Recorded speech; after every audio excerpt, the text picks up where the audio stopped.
Hello, and welcome to another episode of Brentcast Gaming Talk, mixed with some anime talk, given the game we are going to be talking about.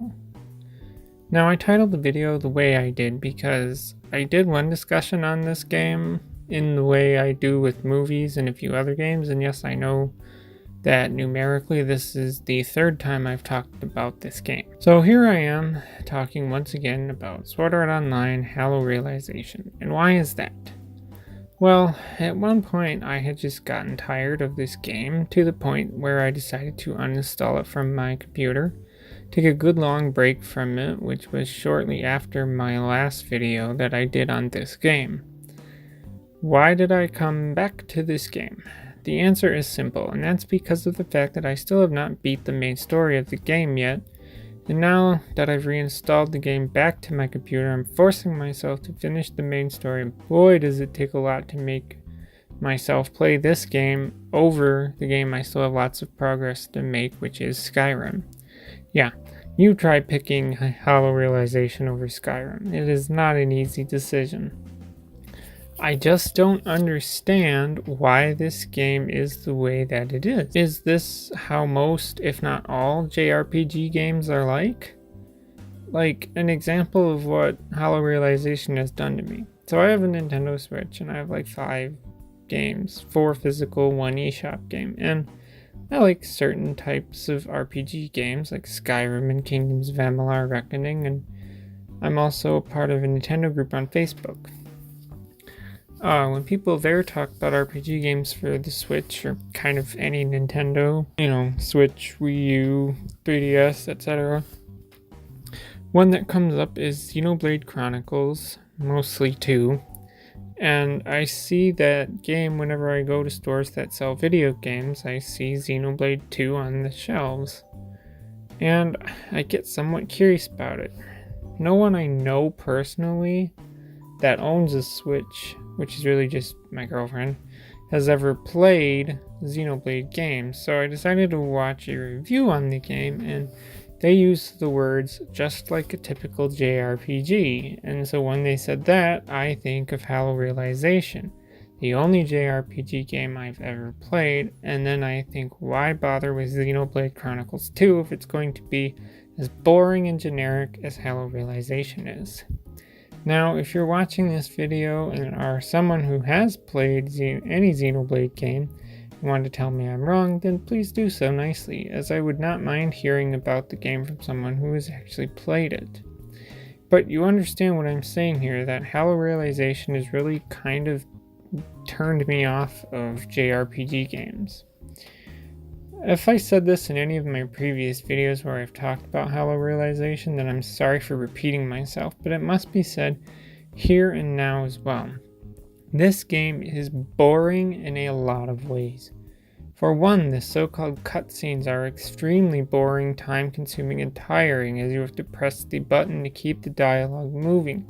There's little animation in these, as they're more like motion comic cutscenes, but there are a few fully animated anime-esque cutscenes in which your player looks less like the one you created, and a lot more like Kirito, and Asuna even calls you Kirito at one point. And also some of the cutscenes can be borderline hentai. Secondly, the combat is boring and repetitive. Press this button for base attack. Press another button to use an attack or ability on your palette thing. Press another button to dodge or block or throw a weapon. Do this over and over.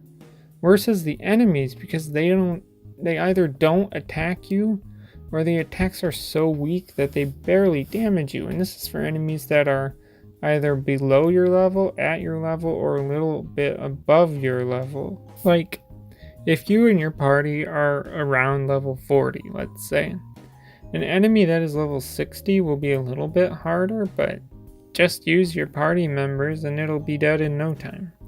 The only thing that will give you a hard time is an enemy that's like level 80 to 100.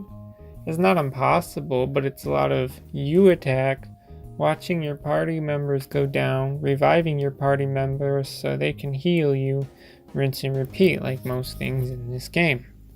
Thirdly, the environments are extremely boring. There is no creative designs to them at all because it seems like that with most areas they just went, hey, how many enemies can we stuff in this area? How many chests can we throw in there too? Areas are just overstuffed with enemies, and that's a problem because you don't have to fight them, because you can just walk right past them too. Though, get too close and they will attack you and your party. Plus, there's too many of those light orb things that give you pretty much junk spread throughout the areas too. The quests are all over the place. One quest might lead you to a double raid boss, and you'll get a quest that will say take a character on a picnic. It makes no sense, but that's how it is. The biggest thing about this game that I've come to find throughout my current 20 hours of playing is that the game may be titled Sword Art Online, but it doesn't feel like Sword Art Online. See, the story of this game takes place 3 years after the original SAO anime, with the world being one large floor named Ein Ground versus multiple floors like the original Ein Cred. So this tells us it obviously takes place after the first SAO anime, which means that a Hallow exists, as well as the players would be using the Amu Spear, so they don't have to deal with the nerve gear thing from the first part of the SAO anime. The whole dying in the game means dying in real life. So now create a story with actual stakes that would work in a video game set in an anime world set in a video game. Yeah, it doesn't really work at all here.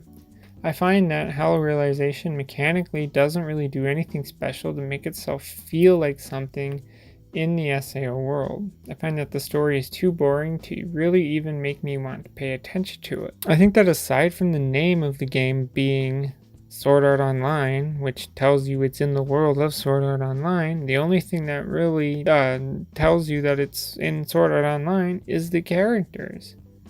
At the end of all of this, the game isn't bad or good or great, it's just very boring and very, very repetitive to play and doesn't feel like it's in the SAO world other than the fact that it shares the same characters.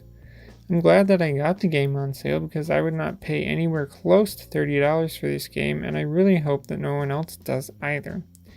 I still do want to play Sword Art Online Fatal Bullet, but I'm going to be waiting until it's on sale because I get the feeling it will be the same as Hallow Realization. That's all I have to say, so if you want to add to the conversation, leave a comment below. As always, thanks for listening and goodbye.